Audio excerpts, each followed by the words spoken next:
Hello, my name is Matt and welcome to my channel. If you are a regular viewer, over the last couple of weeks you will know the issues that I have been having with my Zwift setup, and I've had to change it completely. And if you're new, welcome. These vlogs are essentially me showing my journey to fitness and health. I use Zwift regularly now. I took probably a 2-year break away. So most of my setup, my bike, everything is from 2, 3, 4, 5 years ago, but it all still works really well. And I thought what I'd do is show everybody around my setup. If you want to come on that journey with me, do subscribe to the channel, hit the notifications and everything, and you'll get notified when my weekly video comes out, usually on a Sunday around 4 PM UK time. But let's get into my new setup and the changes that I have made, so you guys can see it. Okay, just a quick note before we start. This room I use for everything. I use it for work, video editing, and it's also my cycling place. So please excuse the mess. It's not the cleanest or the tidiest place in the world. It's just my real world setup, basically. So you can see it behind me. Bear with me. So my setup, bike used to sit along this wall. It fit in that gap nicely between the door and this floating shelf from IKEA that I put up myself. That is where the laptop used to sit on top of. My fan sat in the corner, and I had those plug sockets extended to enable us to put, enable me to put more power in there, basically. But yeah, I've had issues with that laptop. It's basically decided that it's not going to work anymore. I cannot get, despite it being a relatively new laptop, it's not that old, and high spec, I cannot get it to run Zwift and the video recording capture software at the same time. So I've tried numerous things, all of which I thought I fixed it, but all of which have now failed.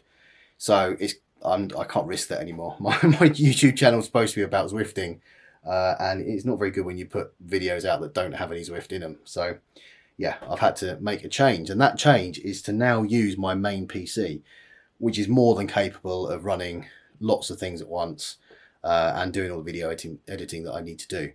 So that's where we've made a bit of a change in the room. Let me spin you around again. So the bike, this isn't ideal, but the bike now sits in the middle of the room, and I have here this is my second monitor as part of my computer setup.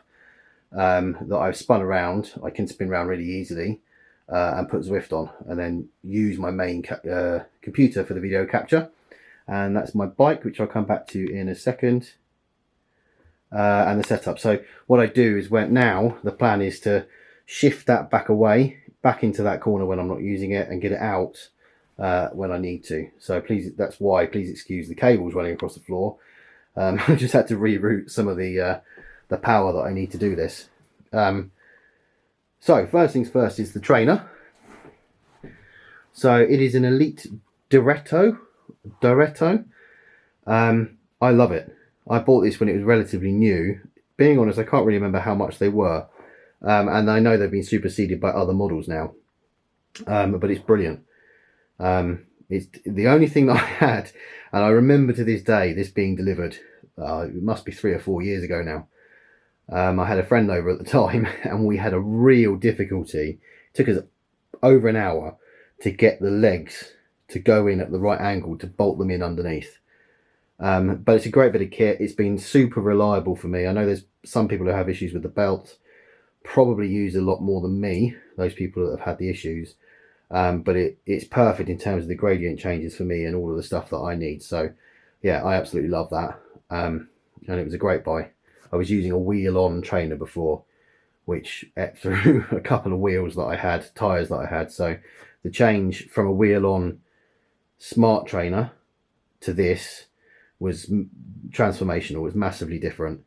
However, when I first got the wheel-on trainer, which was a Tax Vortex, that was game-changing, because it would, as these do, change the difficulty based upon the gradient of the road that you're going on. So highly recommend, if you're using just a dumb trainer, if you want to take a step into the smart world, either get an old version of a one of these direct ones, or even a wheel on one, because the change is brilliant to be able to have the alterations when you go up hills. Right, so onto the bike. I bought this bike.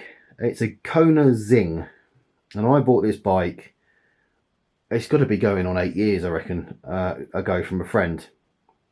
And we were at work. It was a friend at work, and we decided as a group that we were going to do the London to Brighton bike ride. I'd done a lot of cycling when I was younger, as a kid, but definitely not as an adult. And that's what got me hooked. I trained for that ride on this bike. I did the ride on this bike. In fact, I think I did 2 London to Brighton events on this bike, and I love it. It is now my stationary indoor bike. I do have an outside bike, which actually I haven't ridden for so long that it's not even at at this house. But this is just a permanent bike. It's probably worthless now. It hasn't got the biggest gear set of ratios that going on the market, so I do struggle a little bit going up hills. But it just went on there on day one, and it's stayed on there ever since, and I love it. I guess it's almost like people's first love. So yeah, I think that until the day it gives up completely, that will be my indoor riding bike. Definitely. So then what we have is on here I keep my this is the microphone that I use. Debatable about whether I will continue to use the same microphone. It's just a little lapel one that clips onto here. It's not the best quality. It was only cheapy, like 10 quid I think on Amazon, if that. But it does do the job on a ride, and I wrap it around the handlebars so that if I get off without remembering to take it off, it doesn't pull the camera off the side as well, which is a big thing for me. Don't want to be losing my camera. Yeah, so then the new plan is up here is where water bottles and drinks and any food for long rides will go. I've cleared that off of all the rubbish. And then this is the main screen that will be used. And then I've obviously got the fan in front too. And at the moment I've got the electricity cables and stuff on there because I haven't worked out how to route them underneath yet. Because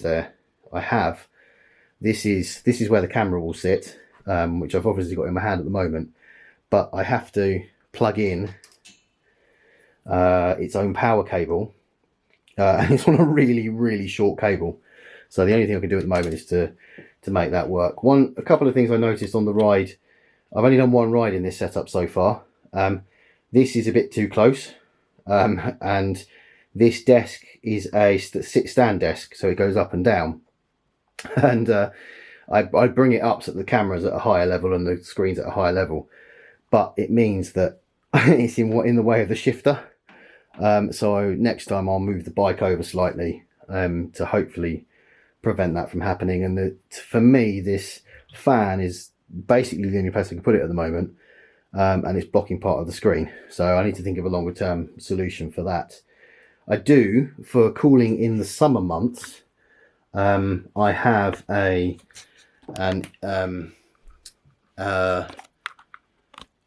small air conditioning unit that we use for the main bedroom, but I do bring it in here for cycling, so that will come back out again no doubt in the summer, and it will just sit here and the hose can go out the window, and it blows nice refreshing cold air. And I would imagine, because the back of the house, which is where I am, has the sun beaming down on it in the summer, and it just gets so hot in the 2 rooms at the top of the house. So no doubt I'll have that on more often in the summer. And I've also got here, you can see it just below the screen, is another wireless router. So that's routed through the electricity cables. You can get those Netgear pass-through plug things that actually send the network signal through the electricity, wired electricity of the house. So what I've got is where the internet line comes in and the modem and the wireless router sits in there. I then got one of these connected, comes up here into this router, which then serves sort of the back of the house. I mean, our house isn't big. It's not big at all, but we struggle with Wi-Fi coverage in all areas. So this means that actually doing that, I can then wire it into my main PC. So it's a fully wired network as opposed to a wireless one. One thing I have toyed with is potentially doing some live streams, but our internet connection in this house is not particularly good. We used to have a really good one where we lived before, but it's not really very reliable here. So it's something that maybe I'll try. We'll have to see. Maybe I'll test it once or twice, but that's one thing that is a difficulty. However, this solution has meant that it's wired in, and I do get better coverage than when I used to try it off the wireless. I used to have plugged in wireless extenders in different areas of the house, which was just crazy. Sometimes they worked, sometimes they didn't. But, you know, this solution works, and touch wood, it's been okay so far. Yeah, and that's kind of it for my setup. What do I use? I use OBS to capture the screen, the Zwift screen capture, and my camera is a Canon EOS 50M or M50. I only got it recently, but I love it. I was recording on a small camera before, a video conferencing camera from my computer, but the quality on this is much better, and I think I'm getting even better quality of the recordings on my new computer as well after the ride I did today. So touch wood, all thumbs up, and the new system, the new setup will work and provide better quality videos for you guys to watch, and with a few tweaks here or there, it will be much better. I think I need more tables and a slightly other way to plan it, I think. But it's not an expensive setup. You know, there are much more expensive bikes and much more expensive trainers out there, smart trainers out there, that, you know, people have. You now have the kit that moves the front wheel up and down to help with the gradient changes, and there's rocker plates. Rocker plates are becoming big, which maybe in the future I'll move into those worlds, but it's not something I need at the moment. I'm not a professional rider, as you guys who've been watching me know, and I don't need any more than this. What would I invest in next? Do you know what? I don't know. It might be an upgraded smart trainer just because of the age of this one, to get some potential reliability issues not show their head. But this hasn't had a lot of kilometers put into it, so I don't think I really need to. But yeah, that is my setup. Let me know in the comments below what you've got. Is yours more basic than mine, or have you got a nice souped up room with multiple screens? You see pictures of other people's online with screens for Netflix and stuff. I used to, in my old house, have a projector, which I have tried in here. We're just not using it at the moment. I've tried it in here, but I can't get the angle right, and the size is too big. But it used to, I think I measured it about 96 inches across the screen where I used to use it in the old house. It's not, I found it was good for a while to be immersive, but I was looking up too much with my neck, and it was starting to hurt, so I gave up on that one. But yeah, there's some fancy setups you can see online, and this isn't it. This is all I use to do my YouTube videos and my cycling. And if it helps me along my journey to get healthy, be fit, and improve as a cyclist, then it's all I need. So yeah, if you like the video, do hit the like button, subscribe to the channel, and I will see you on the next weekly vlog. Thanks for watching.